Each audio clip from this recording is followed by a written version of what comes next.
Hello भाई, मेरे सामने खड़ी हुई है अपाची RTR 164V जो कि स्पेशल एडिशन है।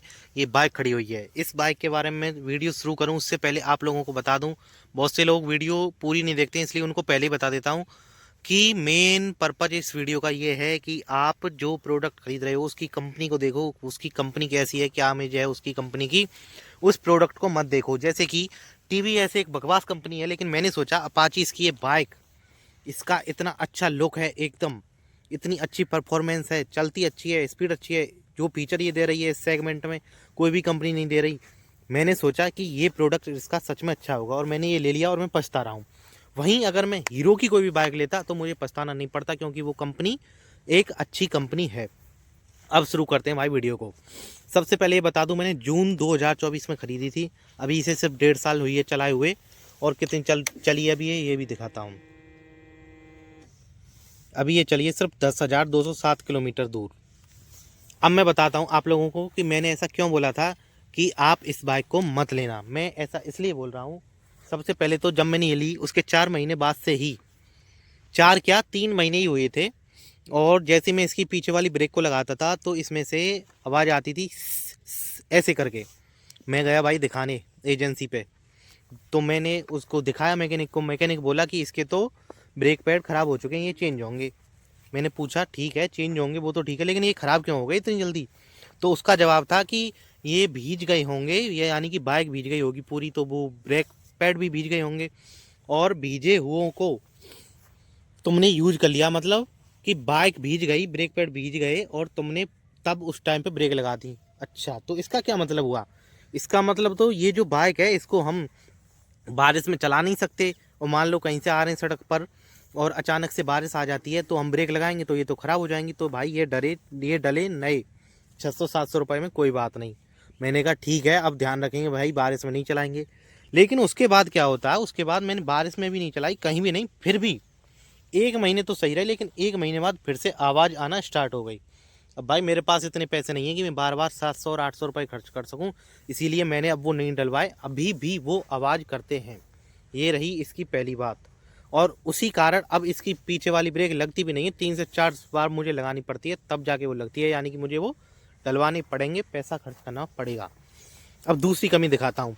ये देखो, अभी इसका हैंडल सेंट्रल में है। अब मैं करता हूँ इसे स्टार्ट।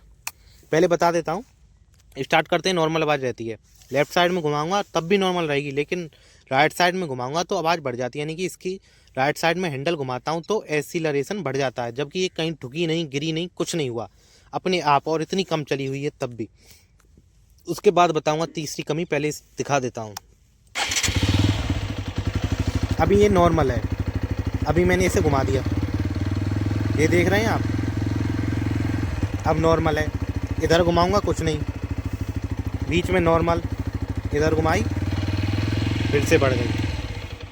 तो ये है भाई, मैं इस बाइक से इतना परेशान हूँ, इतनी बकवास लगती है मुझे। अब बात करता हूँ तीसरी कमी के बारे में। तीसरी कमी भाई इसमें ये है, अभी इतनी कम चली है फिर भी भाई, मैं जब क्या है ना इसको चलाता हूँ तो पहला गियर डालता हूँ, डलता ही नहीं है, न्यूट्रल हो जाता है। डालता हूँ दूसरा, न्यूट्रल हो जाता है। डालता हूँ तीसरा, डलता है दूसरा। मतलब अभी से इसके गियर बॉक्स के अंदर भी कुछ ना कुछ प्रॉब्लम आ गई। तो भाई मैं तो ये कहना चाहूँगा कि आप मेरी तरह ये मत सोचना। मैंने ये क्यों ली थी, मैंने इसलिए ली थी कि कितना अच्छा लुक है। सबसे पहले मैंने इसका लुक देखा, दूसरा जो फीचर्स ये दे रही थी अपाची इस बाइक में आ रहे थे, वो इतने ना पल्सर में आ रहे थे और ना ही हीरो में आ रहे थे। लेकिन आप पल्सर भी मत लेना, वो भी बकवास है, वो भी नहीं चलती है, उसमें भी कमी आना शुरू हो जाती हैं। भाई बाइक लो तो अच्छी कंपनी की लो। मुझे तो हीरो की लेनी चाहिए थी। हीरो एक ट्रस्टेड कंपनी है, अच्छी कंपनी है, जेन्युइन कंपनी। तो आप मेरी तरह इस लालच में मत आ जाना, इसके प्यारे लुक में, फीचर्स में और इसके परफॉर्मेंस के चक्कर में। भाई अच्छा प्रोडक्ट लो और सुखी रहो। और दूसरी चीज़ क्या होती है ना, जो प्रोडक्ट हमें पसंद होता है ना, अब जैसे ये बाइक है, मुझे अपाची पसंद थी तो मैंने इसके बारे में यूट्यूब पे पहले देखा भी, अच्छी और बुरी चीज़ें इसके बारे में। तो जो अच्छी चीज़ लगती है ना, हमें पसंद होती है, हमें उसकी अच्छी चीज़ दिखती नहीं है। जैसे मैंने इसे यूट्यूब पर देखा था, सर्च किया था, तो बहुत लोगों ने बताया था इसकी कमियों के बारे में, और हमारी ऐसी हो गई, हमारी में ये कमी आ रही। तो मैंने क्या सोचा, मैंने सोचा कि भाई इस प्रोडक्ट में आ गई होंगी कमी, मेरे में क्यों आएंगी, मेरे में नहीं आएंगी, मतलब हम इतने पॉजिटिव रहते हैं। तो भाई किसी भी प्रोडक्ट के चक्कर में अपनी बाइक, जो बाइक आपको पसंद है उसके चक्कर में इतने पागल मत हो कि उसकी कोई सामने वाला उसकी नेगेटिव बता रहा है तब भी नहीं देख रहा है, वरना मेरी तरह पछताना पड़ेगा। और सिर्फ ये नहीं कि मेरी बाइक में प्रॉब्लम आ रही है, जब मैं सर्विस करवाने जाता हूँ ना इसकी, तो शोरूम में ऐसे ऐसे लोग आते हैं कि पहले दिन सर्विस करवा के ले गए, दूसरे दिन लाइट जलना बंद, स्टार्ट होना बंद। कई लोग तो भाई उसको दूसरी बाइक से खींच के या फिर किसी व्हीकल में रख के लाए हैं मेरे सामने, मतलब इतनी कमी आ रही है। सिर्फ अपाची में नहीं, हर बाइक में आ रही हैं, और अपाची में भी, और इनकी जो बिक्की आती है उसमें भी। तो मैं तो भाई यही कहूँगा भाई, अगर अपना पैसा वेस्ट नहीं करना चाहते हो और सुखी रहना चाहते हो प्रोडक्ट लेने के बाद, तो भैया अपाची मत लेना, टीवीएस की कोई भी बाइक मत लेना, और मैं तो कहता हूँ पल्सर भी मत लेना, वो भी ऐसी है बजने लग गई, ये कमी आ गई, वो कमी आ गई। भाई अच्छी सुजुकी की ले लो, या फिर आप हीरो की ले लो, होंडा की ले लो, ये अच्छी कंपनी है, अच्छी कंपनियों की लो। मिलते हैं अगली वीडियो।